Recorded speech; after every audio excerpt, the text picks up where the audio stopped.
The aliens thought they understood predators. They cataloged every fong, every claw, every screech in the galaxy. But one day, in a quiet classroom, a human reminded them, Earth was the real proving ground. The Zerath Institute of Higher Xenology was renowned across the Orion Arm. Its classes were a mix of alien minds, studying ecosystems from dozens of worlds. Today's lecture hall buzzed with students as Professor VTH, a scaled, four-armed being, flicked on the hollow projector. Attention! Today we study acoustic predation markers. The sounds predators make, growls, roars, shrieks, meant to terrify prey before the strike. The lights dimmed. Speakers hummed. A low, resonant growl filled the room. Several insectoid students twitched their wings nervously. Mammalian species hunched low. Even the reptilians stiffened. Professor VTH gestured. This, students, is the hunting cry of the Dract beast, apex predator of your prime. Few have heard it and survived. Murmurs rippled. But one sound cut through, a soft chuckle. All eyes turned. At the back of the hall sat Ethan, the only human in the class. He was grinning. Sorry, he said, raising a hand. But that's not scary. That's just a cougar. Confusion spread like a wave. The professor blinked his multifaceted eyes. Explain, human.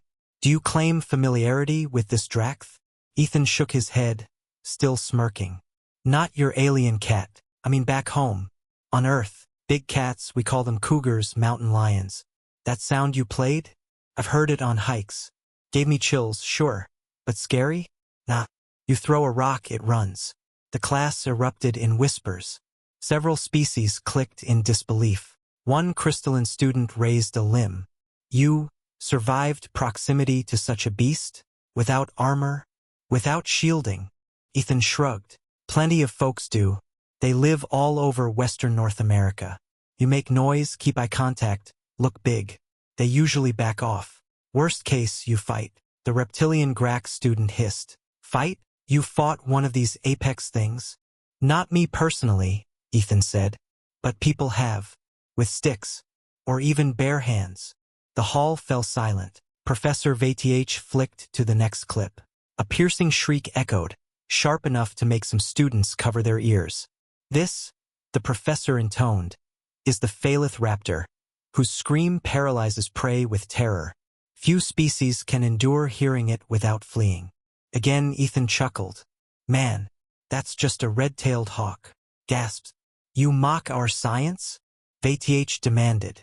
Ethan raised his hands. No disrespect, Professor. But I'm telling you, half these sounds? We've got Earth versions. Hawks, cougars, wolves. Hell, I bet you've got a coyote in there somewhere too. Whispers turned to open challenge. Students from predator species sneered. Human exaggeration, muttered a scaled drain student. Earth cannot be so cursed. Professor VTH narrowed his gaze. Very well, human. We will test your claim. He loaded a sequence.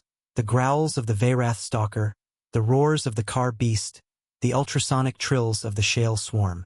Each sound sent shudders through the class. Claws flexed, mandibles clicked, wings twitched. Ethan? He leaned back, arms crossed, calm as stone. That one? Sounds like a wolf. That? Bear. Oh, hyena. Definitely a hyena. The students stared. He wasn't flinching. He was identifying, casually, like a teacher naming birds. The professor stopped the playback. Human. How is it possible your world breeds such horrors?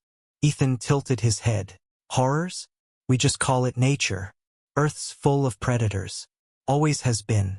We grew up with them in our backyard. Learned to live with them. A feathered student quivered. But you sound unafraid. Afraid? Ethan shrugged. Sure. First time you hear a cougar scream at night, your blood freezes. But after that, you adapt. You realize you can fight back. His eyes scanned the hall. That's the difference.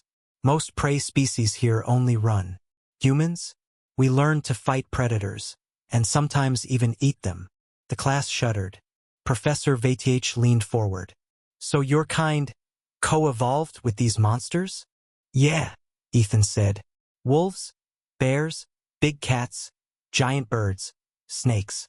Every ecosystem back home had killers built to hunt us. But we survived. Learned tools, teamwork, fire. Learned how to hunt the hunters. He smirked. And we got pretty good at it. The alien students whispered nervously. One insectoid muttered, "No wonder they spread so fast across the stars." The professor, intrigued, pulled up one final sound file. "This is no trivial predator. This is the Threx tyrant terror of 5 systems. Even trained hunters dare not face it." A deep, bone-shaking roar filled the hall. Students cringed. Lights flickered. Ethan burst out laughing. "Oh, come on. That's just a lion." The room went dead silent. "A lion?"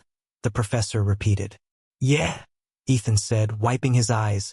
"Earth's got those. Big golden cats. They roar like that every night on the savannah. You get used to it. We used to hunt them with spears." Gasps, horrified clicks, fluttering wings. The Grax student whispered, "They hunted lions with sticks." The professor dimmed the projector. His scaled skin rippled with unease. "I see now. To study human origins is to study the nightmare of predators. You are not fearless. You are conditioned by millennia of surviving the impossible." Ethan gave a half-smile. "Exactly. You guys think those sounds mean death is near. To us, they mean stay alert, don't run, and maybe grab a spear." The alien students stared, some in awe, others in quiet terror. Word spread fast. The story of the human who laughed at predator sounds traveled the campus, then the sector, then the wider galaxy.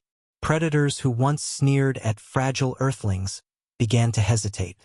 Because if those roars and shrieks, sounds that paralyzed alien prey, were normal background noise on Earth, what else had humans endured? And what else had they learned to fight? The lesson was clear. To the galaxy, those sounds were warnings of death. But to humans, they were childhood memories. And that was why predators feared the day humans looked at them and said, "Relax. We've heard worse."